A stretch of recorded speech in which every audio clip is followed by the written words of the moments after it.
رسول اللہ۔ سورۃ النحل آیت نمبر 89 میں اللہ رب العالمین ارشاد فرماتا ہے وَنَزَّلْنَا عَلَيْكَ الْكِتَابَ تِبْيَانًا لِكُلِّ شَيْءٍ، آپ پر ہم نے وہ کتاب نازل فرمائی جس میں ہر چیز کا روشن بیان موجود ہے۔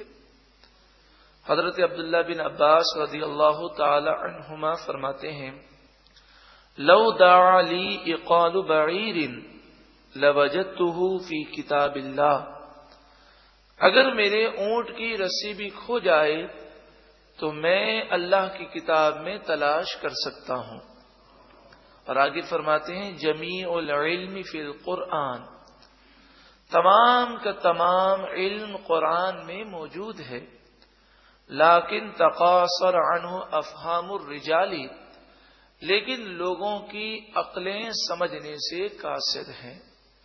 قرآن مجید فرقان حمید وہ واحد آسمانی کتاب ہے جس کی حفاظت کا ذمہ رب العالمین نے خود لیا۔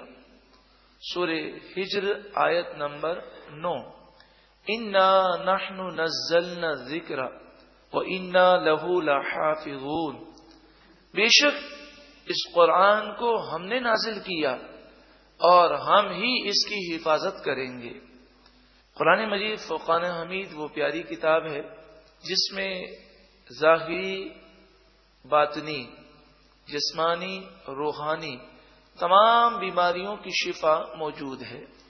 سورہ بنی اسرائیل آیت نمبر 80 ارشاد فرمایا وَنُنَزِّلُ مِنَ الْقُرْآنِ مَا هُوَ شِفَاءٌ وَرَحْمَةٌ لِّلْمُؤْمِنِينَ، اور ہم قرآن نازل فرماتے ہیں جس میں مومنوں کے لیے شفا اور رحمت ہے۔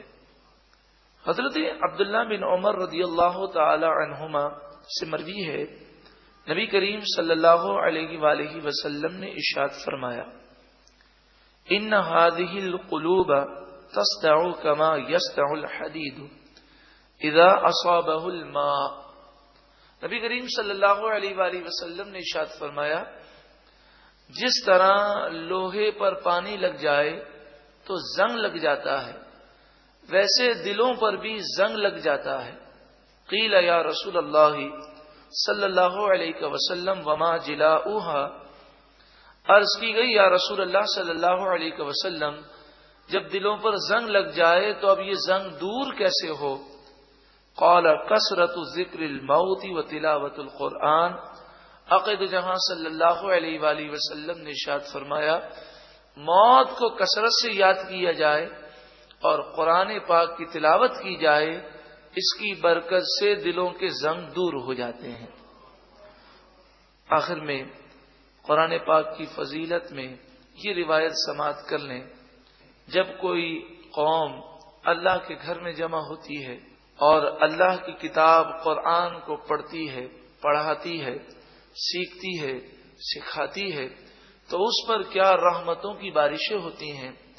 مسلم اور ابو داؤد شریف میں روایت ہے حضرت ابو ہریرہ رضی اللہ تعالی عنہ سے مروی ہے نبی کریم صلی اللہ علیہ وآلہ وسلم نے ارشاد فرمایا مجتمع قوم فی بیت من بیوت اللہ، جب کچھ لوگ اللہ کے گھروں میں سے کسی گھر میں جمع ہوتے ہیں، یعنی مسجد میں آتے ہیں، یتلون کتاب اللہ، اور وہ اللہ کی کتاب قرآن کی تلاوت کرتے ہیں، وَيَتَدَارَسُونَهُ بَيْنَهُمْ، اور آپس میں ایک دوسرے کو سیکھتے سکھاتے ہیں۔ جب یہ سلسلہ ہوتا ہے تو وہ کتنے خوش نصیب ہیں۔ إِلَّا عَلَيْهِمُ السَّكِينَةُ، رب العالمین ان پر سکینہ کو نازل فرماتا ہے۔ سکینہ فرشتوں کی ان جماعت کو کہتے ہیں کہ جن کی ڈیوٹی یہ ہے کہ جب وہ کسی پر آتے ہیں تو اس کے دل میں سکون، چین، اطمینان کو نازل کر دیتے ہیں۔ یہ فرشتوں کی خاص جماعت ہے جسے سکینہ کہتے ہیں۔ وَغَشِيَتْهُمُ الرَّحْمَةُ، اور انہیں اللہ کی رحمت ڈھانپ لیتی ہے۔ وَحَفَّتْهُمُ الْمَلَائِكَةُ، اور اے قرآن کی محبت میں جمع ہونے والوں خوش ہو جائیے کہ رسول اللہ صلی اللہ علیہ وآلہ وسلم نے ارشاد فرمایا کہ زمین و آسمان ہل سکتے ہیں، میرے محبوب کا فرمان غلط نہیں ہو سکتا۔ میرے محبوب کریم صلی اللہ علیہ وآلہ وسلم نے ارشاد فرمایا قرآن کی محبت میں جمع ہونے والوں کو فرشتے اپنے پروں میں ڈھانپ لیتے ہیں۔ وَذَكَرَهُمُ اللَّهُ فِي مَنْ عِنْدَهُ، اور رب العالمین ایسے لوگوں کا ذکر اپنے فرشتوں کے سامنے فرماتا ہے۔